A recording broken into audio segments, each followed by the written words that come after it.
Hi everyone, wishing you all a Shabbat Shalom Uvorach. The Lubavitch Rebbe taught that the name of each week's reading, the name of the Perashah, carries in it the essence of what that Perashah is going to be discussing. We open the Perashah and the name is Lecha. Lecha, God says to Abraham, go, grow, advance yourself in your career, preach your values of monotheism, of peace, of love, of truth to the entire world. I'm going to give you children, I'm going to give you fame, I'm going to give you wealth, whatever you want. And so we expect that as we open the Perashah, it should be filled with exactly those things. It should be filled with Avraham growing and advancing himself in all of these different areas. And yet we open the Perashah and we find that the exact opposite is the case. Avraham gets to Israel, the promised land, and he's hit with famine. There is no food, there is no blessing. He has to leave, he has to go down to Egypt. He gets to Egypt, and instead of having children, his wife is actually abducted by Paro. He comes back to Israel, there is no peace. His shepherds are fighting with Lot's shepherds. What in the world is going on? What happened to the name carrying the essence of the Perashah?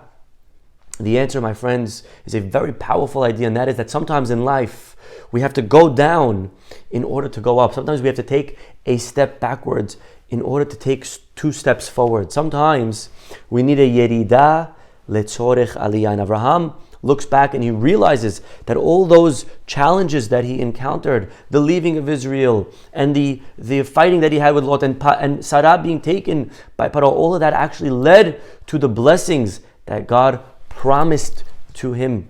And so it is with us, my friends. You see, in life, success isn't linear. Success isn't always a straight line. The road to success is filled with bumps, whether it's in marriage or dating or business or relationships or personal growth. We have to realize that we will make mistakes. We will fail. We will be hit with challenges.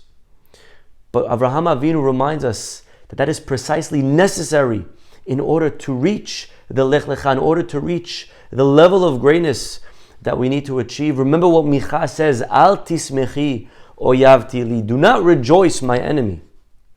Ki nafalti kamti. Don't rejoice if you see me fall, because actually that fall is what allows it. It's what sets up the path for my ultimate growth, for my kima. Our falling is only temporary, and it's actually going to lift us up and be a step stool to our ultimate growth. A friend of mine called me up and he started sharing me all the difficult things he was going through this week in his marriage and in his business. And he said, I feel like the big man upstairs is trying to bury me. I feel like he's out to get me.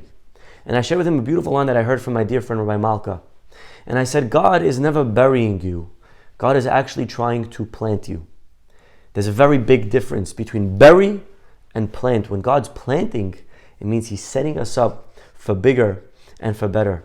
And sometimes in life, we don't always see that. We don't always feel that. But remember, my friends, life is never ups and downs. Ultimately, life is filled with zigs and zags. And we never know if we're zigging or if we're zagging. But with emunah, with faith, we remain optimistic. We look for the opportunities at hand because we realize that ultimately, at the end of the day, everything is really a Lech Lecha. Shabbat Shalom.